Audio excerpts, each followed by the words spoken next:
sa inyo ang special episode ng V-Exclusives Boto Masino 2015. Makikilala natin ngayon ang mga tumatakbo bilang treasurer.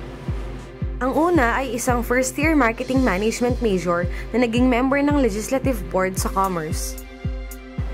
Tumatakbo bilang isang independent candidate si Roy Sergio Rey. Ang sumunod naman ay isang third-year management accounting student na naging member ng Junior Philippine Institute of Accountants debate team. Siya ay tumatakbo sa ilalim ng nakasiwa si Lynn Bennett Gabriel. Magbibigay kami ng ilang katanungan at meron lang kayong 30 seconds para sagutin ang mga ito. Para sa iyo, Roy, inaabangan ng mga Tomasino ang mga taunang events tulad ng Welcome Walk at Paskuhan. Paano mo pa mas mapapaganda ang mga events na ito at masisigurong may transparency sa mga pondo na nailalaan para rito?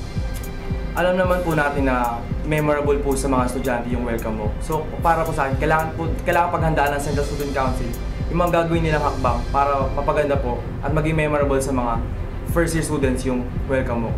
At sa pagpapakita naman po ng transparency, sisiguraduhin ko po na after ng project namin ay maglalabas na po agad ako ng expense report at liquidation report para makita ng estudyante kung saan po nagamit yung pondo ng Central Student Council.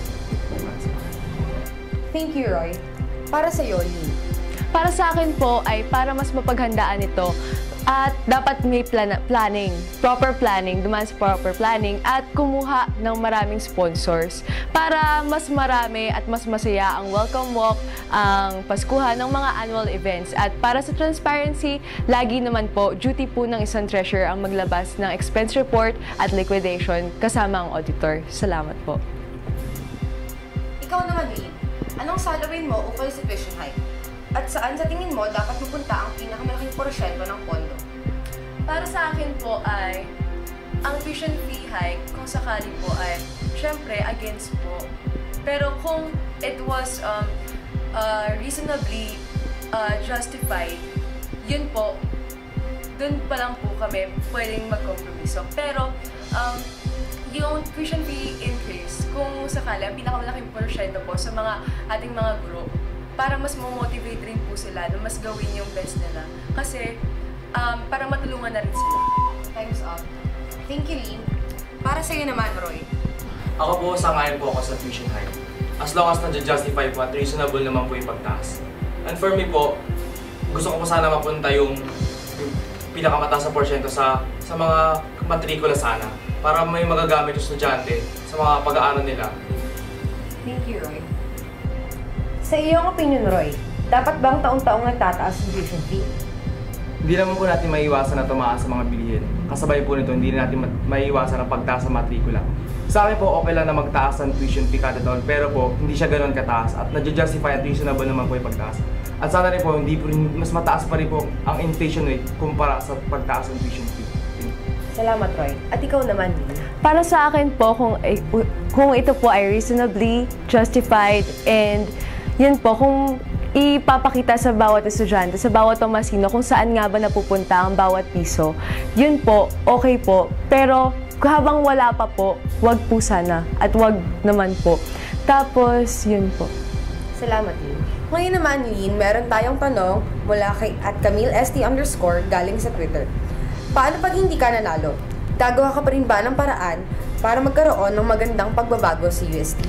Gagawa pa rin po ako ng paraan kahit manalo man ako matalo. Sa una, sa pamamagitan ng pag-actively participating in organizations at pati na rin sa mga events ng CSC, ng SOCC at lahat-lahat sa UST para mabawasan naman yung apathy. Tsaka ang una dyan, yung right to vote. Kailangan natin maging masirin natin yung mga tao, yung mga candidates para mas maayos yung pagbabago dito sa UST. Salamat, Lynn. At ikaw naman, Roy. Kung sakaling matatalo po ako, tatanggapin ko po ito ng buo-buo. Opo, masakit po. Pero hindi po yun magiging hindrance para hindi ko gawin yung vision ko para sa university. Pwede po ako mag-staff ng Central Student Council, pwede rin po ako mag-staff ng Local Student Council. And in that way po, ipaparating ko pa rin po sa Tomasian community kung ano yung gusto kong ipaglaban at kung ano yung gusto kong magawa para sa kanila. Maraming salamat, Roy and Lynn. Para lubusang makilala ang mga kandidato, kumuha ng kopya ng aming special supplement ng Boto Masino 2015. Bisitahin ang aming website at social media accounts. Tomasino, Patuloy mong kilatisin ang mga kandidato dahil ang pagbabago ay nagsisimula sa tamang pagboto. Ito po si Grace Esmaya para sa V-Exclusives Boto Masino 2015.